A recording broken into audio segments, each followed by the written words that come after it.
So it's day one of writing and composing for Tonehenge. I've got 3 weeks ahead of me that will be pretty tough and pretty intensive. I'm kind of nervous at the moment that it won't come together, but I know that it always does when I do these projects, and that it's ultimately it's kind of my determination that will make it happen as it usually does. So try not to worry too much about that. Day two, and got off to a bit of a slow start, so I've had problems with energy, which is partly related to having Crohn's disease. I had therapy at 4 o'clock for my PTSD. I'd have these EMDR sessions, so had to break away for that. But I still managed to get a fair bit done. I worked on the script and I made a lot of notes about what I could do with the music. I've kind of made a decision for the R&D session. I very well might not have a full set and just have chairs to represent the stones of the circle. And as long as I have the technical part of it working with conductive tape, I think that will be enough for now to envisage what's going to happen for the eventual show.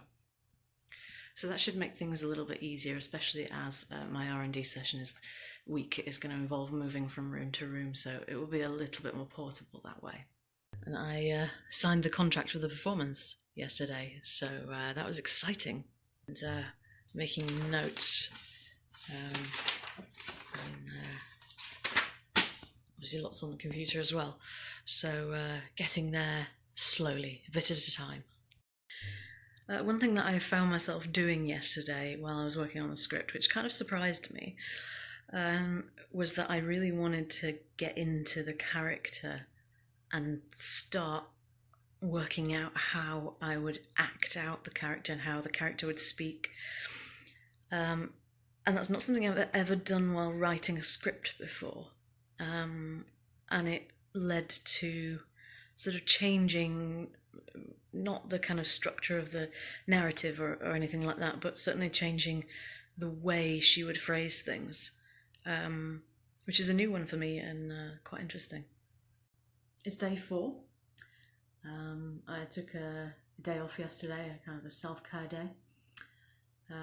With the script, I'm about halfway through now, and I've decided for the time being to concentrate on the music next before I tackle the second half of the script. So you can probably see some of the sounds that I'm using in Ableton Live here, and perhaps hear a little bit of some of them. And using some of my gadgets to have a go with them, and I'm just kind of seeing what sounds I can put together and make some pretty weird compositions. So it's day 5. It's been a long day and it's been a tough day so far. Earlier on I got an email from Arts Council, and unfortunately it didn't contain good news. We're not getting funding for the R&D of this project. But I'm determined to continue anyway and to make as much as possible of it happen. Obviously we're not going to be doing so with the resources we'd hoped, but we'll manage. And the other problem is I've been having tech issues today. I connected up the Makey today, which is the gadget that makes it is behind the hidden tech that makes Tonehenge work and makes it so impressive. And I found that although it should theoretically be able to be reprogrammed so that certain keys, so that I can use more keys off the keyboard of the musical scale, turns out that's not possible with the one that I've got, because it's not the latest type, and that I either need to spend money I haven't got on a newer version of the product, or I need to work around the limitations. And I think certainly for the R&D I'm going to be working around the limitations just for now. So this is Josephine Copley, executive set design consultant. Yes, for today. Good. For today. For today. Only. One day only. And she's also a talented artist from Doncaster. Okay. Thank you. And what she is doing here is helping me to create this giant circuit board which will power Tonehenge.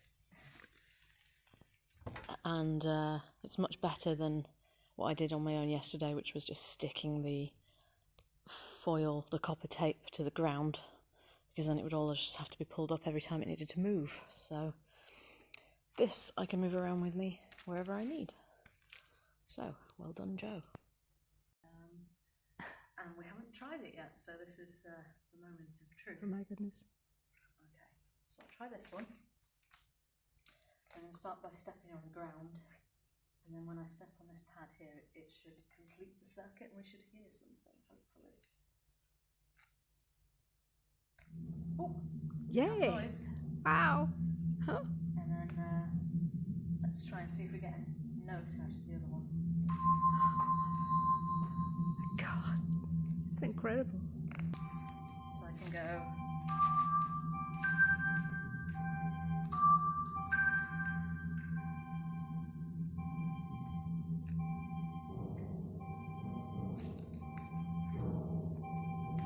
Yeah, so you're completing the circuit with your body, aren't you? Yes, yeah. Goodness. Okay. This one has a little break in it somewhere. I think that's pretty good overall. Let me just get onto something quieter. That is truly amazing, mind-boggling. There we go. Yeah. There's a few breaks in the circuit somewhere, but overall it seems to be working. So that's a thumbs up. And then this giant circuit board is what powers it all, but that's going to be mostly covered up eventually, so that will be black and you won't be able to see the tech. So the idea is, by touching these stones, I can trigger music.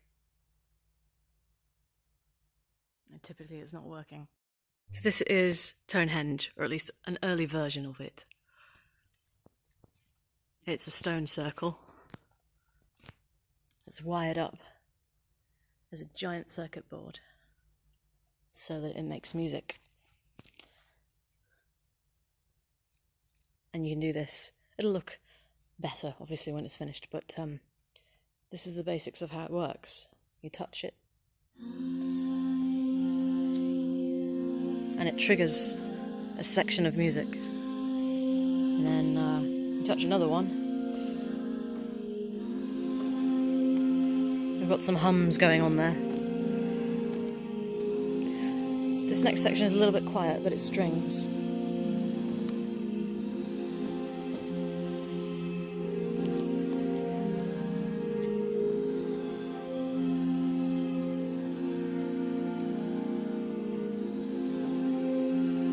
Hear that. That's because I touched the wrong one. Okay.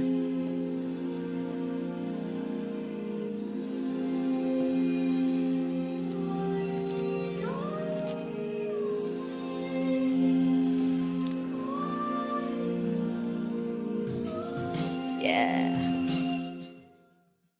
I am pretty shattered.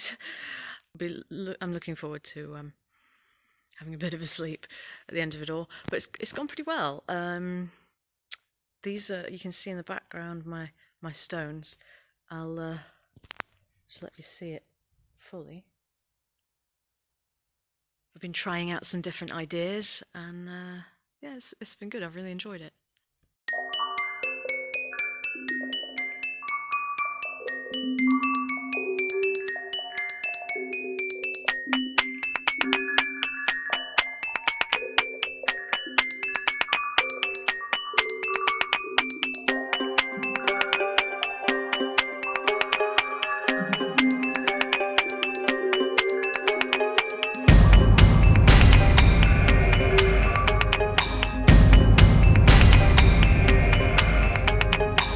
I'm Holland from Lioness Theatre, and behind me you can see the set that I'm working on for Tonehenge, which is coming up at Cast. I'm going to show you what I'm working on. So I made these pieces of wire, which is just kind of quite flexible. You can bend them with your fingers. They've got a little bit of insulating tape on them like that. And then they poke into the stones like that. It's just foil and plastic, so it's pretty easy to poke them in. On the other side here, I've got them connected up to crocodile clips. And you can see here I've connected the crocodile clips up to these tiny little jack leads. And then that's going into what I call the magic box. Now, I'll show you inside how the magic works. It's not quite so pretty inside.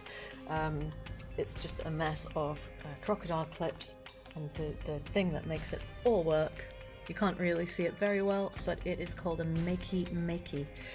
For those of you that know computers, that's a kind of Arduino.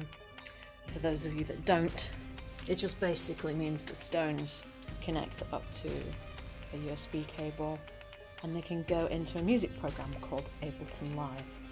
So I can touch any one of these stones and it will either make a musical note or it will set off a section of music in Ableton. As for the story itself, well, that's a story about mental health, and it's about adverse childhood experiences that can affect mental health, and it's about therapy and recovery.